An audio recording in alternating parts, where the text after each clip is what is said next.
Hey guys, what's going on? Retire on Dividends here. Back to make a video about an update to my options trading journey and swing trading journey. So let's get to it. But for those of you that have never seen my options video, I did make a more recent video of how options works. So go check out my options playlist. There's a whole bunch of stuff there that may or may not help.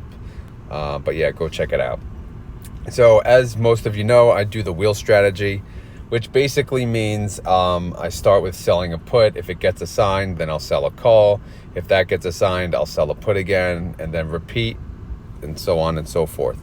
Obviously, if I sell a put, it doesn't get assigned, then I'll sell another put, and then I'll sell another put. So it's basically how it works in a nutshell. And as always, I have a watch list for, the different ETFs or stocks that I think may or may not be worth it. Right now, I only trade TSLL because that's all I can really afford. But I did just add this column as far as bankroll needed because in my opinion, and a lot of people may disagree with me on this, but I just need to be able to trade it 10 times over. And that's my thing, which means I need to be able to trade this stock. I need to be able to afford 10 contracts. So what that means is I would take the current stock price, multiply that times 100, that's one contract, and then multiply it by 10, that's 10 contracts. So the bankroll needed to trade any of these is shown as such, right? MSOX is the cheapest, 2,660. Obviously, that's a higher risk one. All the way down to TQQQ, I would need 74,000. At this point in time, I have about 53,000 in my taxable account, that's where I trade options. I can afford up to BITX, and I can actually afford TNA. As most of you know, that's on my radar to trade next, TNA. But it would take up a lot of my account, which makes it a little more risky, so I would have to sell some of my high yield funds. So for right now, I'm still going to stick with TSLL. Because as you can see with TSLL, I would only need, all right, let me highlight that too. I would only need $7,570, okay? So that's basically how I'm kind of treating it. And the reason I say I want to be able to afford 10 contracts, it's in case, because I'm not a chart guy. I don't try to time the market. So when I just start selling puts. I don't even give a damn it's at a 52-week high. So I'm going to sell puts on it. And if it drops, then I'll sell more puts and I'll lower my cost basis. And usually if it's a respectable investment, before you use all 10 contracts, hopefully it turns around and then you can sell calls. And then your option wheel, begins to work and it flows. So that's my thinking. Again, I have more of a basic thinking. I don't, go into too much detail. I don't look at the theta and this and that, and I don't speak Greek. I just try to keep it simple, and that's it makes it happen. It makes it fun for me doing it that way. All right, so let's get into how my options did for this week. So I had one call way up at the top. I did it. This was on May 31st. I had an $8 strike price. By the way, TSLL closed at $7.57. So if I sold a call for $8, TSLL, in order for this to get assigned, TSLL would have to be above $8. So since it closed below $8, if we go all the way to the right, you see the status, this expired worthless. Let me zoom out so you can see the column headers. There you go. So that contract expired worthless, which means, guess what? Yes, I can sell calls on those 100 shares again. All right, continuing. The next three here, these are all 6/14 expiration. This was this past Friday. I had 3 different puts. And guess what? I have scattered puts because you'll see on the bottom, $6.50, on the top, $7, and then in the middle, $7.50. So if I sell the put with those strike prices, and let's zoom in order for these to get assigned, the price of TSLL would have to be below these different strike prices. So as you recall, I just mentioned a second ago, TSLL closed set at $7.57. That's just above the highest put price, which was $7.50. So all 3 of these expired worthless, which means this fronted amount here in column O, I get all of that collateral back. I get 700, 750, and 650. And you could see the premium I brought in just for lending out money, $31, $53, $19.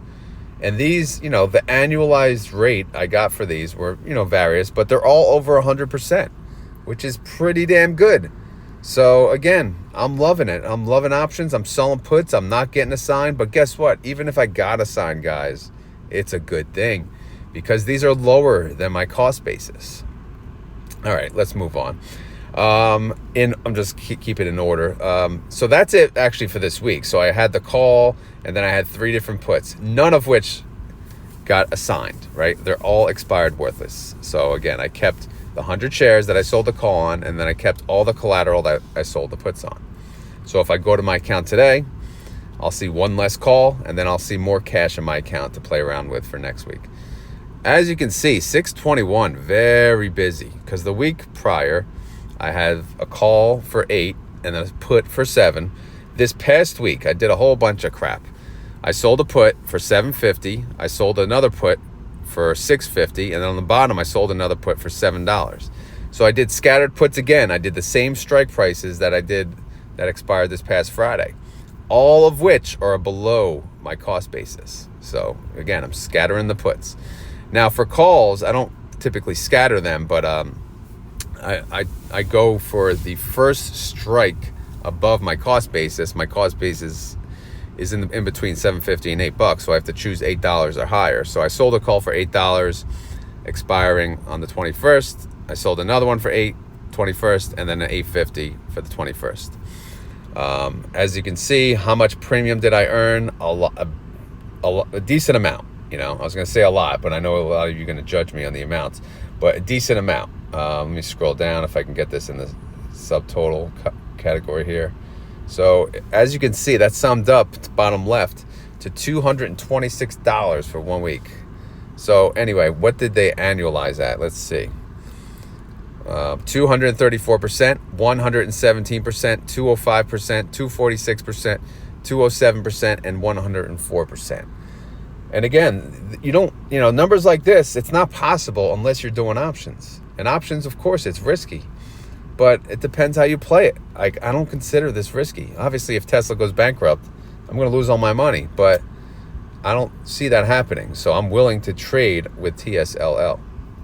Of course, I'd rather trade an index, but a lot of them are a little more expensive. This is very affordable ETF to trade. So anyway, that's what I have pending for next week. So there's a lot of going on into next week. Oh no, there's one that expires 6/28 actually. So I did have a put. I did a late put, I believe on the Friday. I sold it into the following week. So that's a $7 strike, and I got, what I get, $28 for that. All right, so the tally for June income so far is $415, and that's good. That's really good. Last month through the whole month, I got $453. So I'm on target to kill that number. So we'll see how it goes, though. All right. As far as my wheel, I got to delete one of the calls. So for this week coming up, I have 3 calls expiring the Friday, and then I have one expiring. I think the 850 is 628, right? Yeah, I don't know why I didn't update that here. Yeah, the 850 is 628. I had to go a little further out to get a little better premium. So yeah, and then so that leaves me with one more contract that I could sell calls on for next week.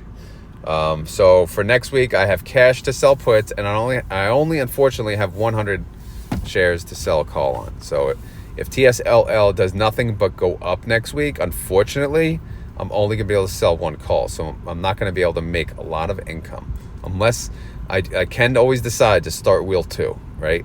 Because if TSLL just keeps going up, then all of these are going to get assigned eventually. So I'll have to start wheel 2 at some point anyway. Then the question is, do I start with TNA or do I start with TSLL? Let me know what you guys think in the comments. All right, income for the week. I covered this already. I made $226. I used $4,435 in capital. So for the week overall, I'm showing I yielded 5.1%. But what really matters is the annualized yield all the way to the right. And my average annualized yield is 271% since I started doing this. So if I plug that in on this last spreadsheet here, this last tab, if I can yield that in order to make $200,000 in annualized income, I need $73,000 in capital, $73,645. But if I multiply that by 3, the safe bet is I would need about $220,000 in capital. So if I had $220,000, I could essentially retire now and live off options income. Again, that's a very risky move, but it's just something I'm thinking about. It's something that's there. Obviously, I'm trading, I said, with $53,000, so I don't have that type of income. But I'm just trying to look at the future, what's possible, what's not, and going from there. But again, I'm keeping this options journey very minimal, very safe. I'll increase it in time as time goes on. Because as you can see, capital needed, I was playing with 2,200 weeks before. Last 2 weeks, I'm playing with 4,300, 4,400, so it is going up. So I am deciding to be a little more risky, a little more, playing with a little more cash and, baby steps. So anyway, that's the update on options. Let me go through the swing trading journey real quick. I will make this quick. TSLT, no activity. CONL, I did have activity. I sold for a profit this week. I made about $110 for CONL. So I got gains of 7% and 13% for the 2 different contracts. You can see the buy price, column C, and then the sell price, column F. All right, TQQQ, I got nothing. SOXL, I got nothing. AAPX, nothing. TNA, nothing. NUGT, nothing. Oh no, I'm sorry. NUGT, I did start a position.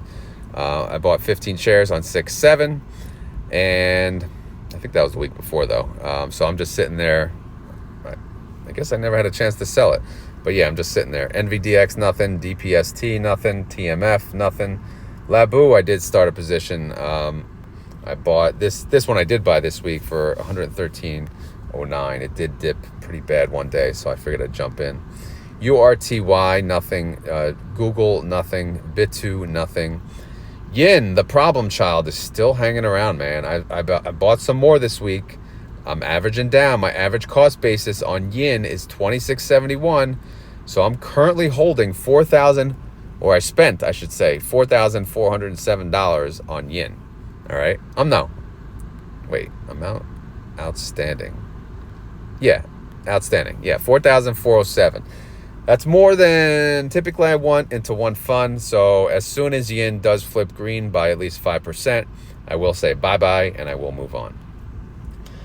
So you can see the outstanding investments. I have 556 pending on NUGT, 565 on LABU, and then 4,407 on Yin.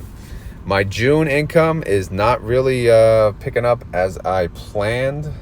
It's only at $294.45. I wanted to hit 1,000 a month, but using 3, I'll say tickers may be holding me back. So I may have to consider adding a 4th, although that may be riskier. But, again, if 1 holds you back, then you're kind of stuck with 2. Or if 2 hold you back, you're kind of stuck with 1. So I may consider adding a 4th for this coming week, so I could start making some more money, because there were opportunities out there last week that I missed out on because I had the maximum of 3 investments at a time. So anyway, guys, that's my swing trading update. Sorry, that one's a lot quicker, but it's not really as exciting as options. It's really simple. You buy low, you sell high, you move on. Okay, you don't fall in love with any of these funds. You just buy it and you make money and you move on.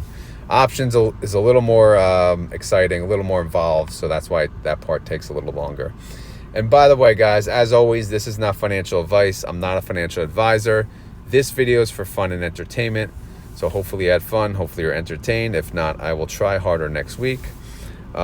If I went too fast on any part of this, please let me know. If you want me to go into more detail on any part of this, whether it be the options or the swing trading, please let me know, and I'll try to remember for the next week.